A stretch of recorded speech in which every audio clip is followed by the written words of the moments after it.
আমার প্রিয় দিদি ভাই, আপনারা চলেছেন আইসিডিএস এর এক্সাম দিতে, কিন্তু সেই আইসিডিএস এর এক্সাম দেওয়ার আগে বেশ কিছু গুরুত্বপূর্ণ তথ্য অবশ্যই আপনাদের জানা প্রয়োজন। সেই তথ্যগুলো নিয়ে আজকে আপনাদের সামনে উপস্থিতি। আইসিডিএস আপনারা কি জানেন? এই আইসিডিএস এর সম্পূর্ণ ফর্ম কি? Integrated child development scheme.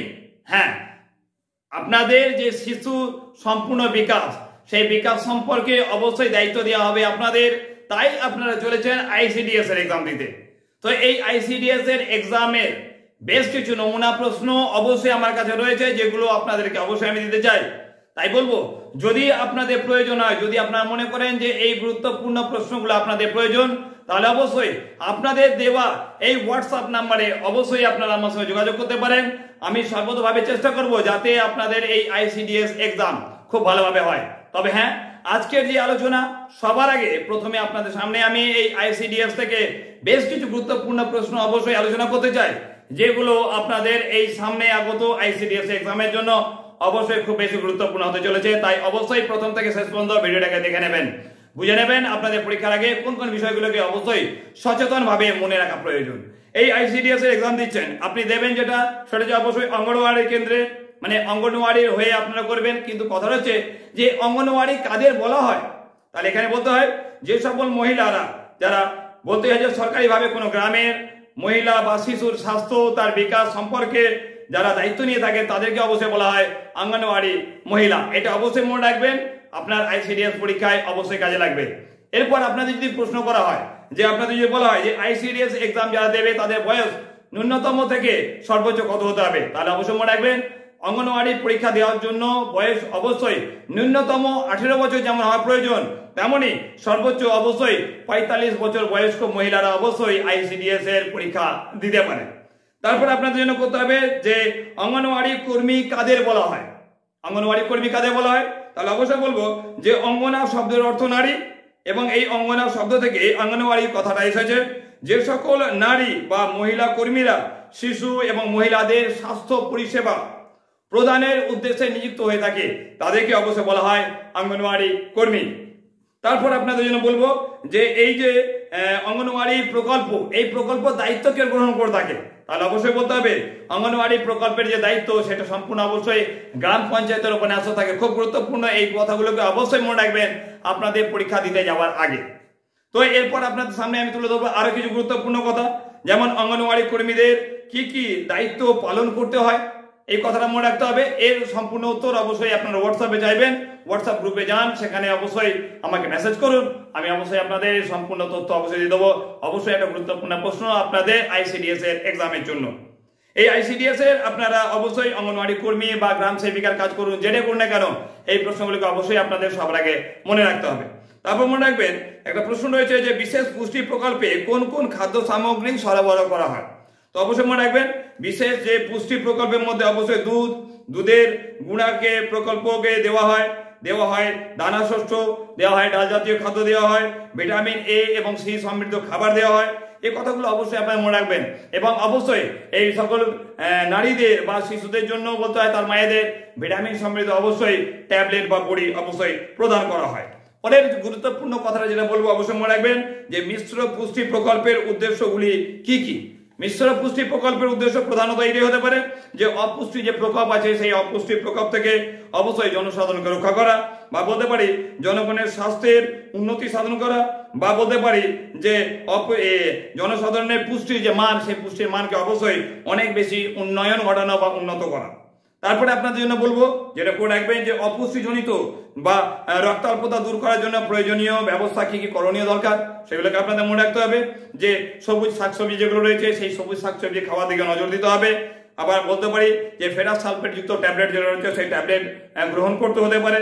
বা আপনি আরো বলতে পারেন যে খাদ্যের যে ফাইটিক অ্যাসিড রয়েছে বা ফসফেটের যে মাত্রা রয়েছে, সেই ফসফেটের মাত্রা অবশ্যই হ্রাস করতে হতে পারে। এগুলো আপনাদের অবশ্যই করতে হবে। এবং এই পুষ্টি থেকে যে গুরুত্বপূর্ণ আরো কিছু প্রশ্ন রয়েছে, পুষ্টি চ্যাপ্টারটা অবশ্যই মনে রাখবেন। আইসিডিএস এর এক্সাম দেওয়ার জন্য অবশ্যই পুষ্টি চ্যাপ্টার থাকে আপনাকে খুব ভালোভাবে প্রস্তুত করে রাখতে হবে। এখানে আরো করে রাখবেন যে জাতীয় পুষ্টি সপ্তাহ কবে পালন করা হয়, গুরুত্বপূর্ণ প্রশ্ন আপনাদের এক্সামের জন্য। করে রাখবেন 1 থেকে 7 সেপ্টেম্বর জাতীয় পুষ্টি সপ্তাহ অবশ্যই পালন করা হয়। তারপর রাখবেন বিশ্ব পুষ্টি দিবস কবে পালন করা হয়। তো বলবো আপনাকে যে 16 অক্টোবর বিশ্ব পুষ্টি দিবস পালন করা হয়। করে রাখবেন বিশ্ব শিশু দিবস, বিশ্ব শিশু দিবস কবে পালন করা হয়, তাহলে এখানে বলতে হবে যে 16 অক্টোবর বিশ্ব শিশু দিবস পালন করা হয়ে থাকে। পরে যদি গুরুত্বপূর্ণ প্রশ্ন বলি আপনাদের এক্সামের জন্য, বলবো যে বিশ্ব মাতৃদুগ্ধ দিবস কবে পালন করা হয়, তাহলে অবশ্যই করে রাখবেন যে 1 আগস্ট, 1 আগস্ট বিশ্ব মাতৃদুগ্ধ দিবস অবশ্যই পালন করা হয়। তারপর করবেন শিশুকে মাতৃদুগ্ধ খাওয়ানোর পদ্ধতি কি, শিশুকে মাতৃদুগ্ধ খাওয়ানোর পদ্ধতি কি, অবশ্যই খুব গুরুত্বপূর্ণ এবং একটু বড় প্রশ্ন রয়েছে, এই প্রশ্নগুলোকে অবশ্যই প্রস্তুত করতে হবে। তাই বলবো অবশ্যই এর জন্য আমার কাছে আসতে হবে, অবশ্যই আপনাকে হোয়াটসঅ্যাপে আমার সঙ্গে অবশ্যই যোগাযোগ করুন, সঙ্গে সঙ্গে আপনারা তার উত্তর রিপ্লাই অবশ্যই পাবেন। তারপরে প্রশ্ন দেখুন যে করবেন আপনারা যে একটি সুস্থ নবজাতক শিশুর ওজন কত হওয়া প্রয়োজন, তাহলে বলতে হয় যে একটি নবজাতক যে শিশু রয়েছে তার ওজন অবশ্যই 2600 গ্রাম থেকে অবশ্যই 3400 গ্রাম অবশ্যই হওয়া আবশ্যিক।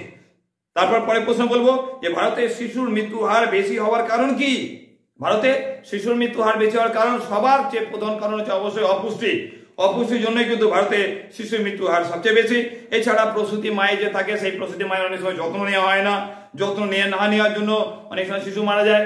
শিশুকে তার মায়ের যে স্তন্যদুগ্ধ রয়েছে সেই স্তন্যদুগ্ধ পান না করানোর জন্য হতে পারে, বা বলতে হয় শিশুর স্বাস্থ্য বা সুস্থতা রক্ষার জন্য যে প্রতিষেধক বিভিন্ন টিকা থাকে সেই টিকাগুলো অনেক সময় দেওয়া হয় না গো, তার ফলে কিন্তু শিশু অপুষ্টিতে ভোগে বা বিভিন্ন রকম ব্যাধির সংক্রমণ ঘটে এবং অবশ্যই শিশুটা মারা যেতে পারে।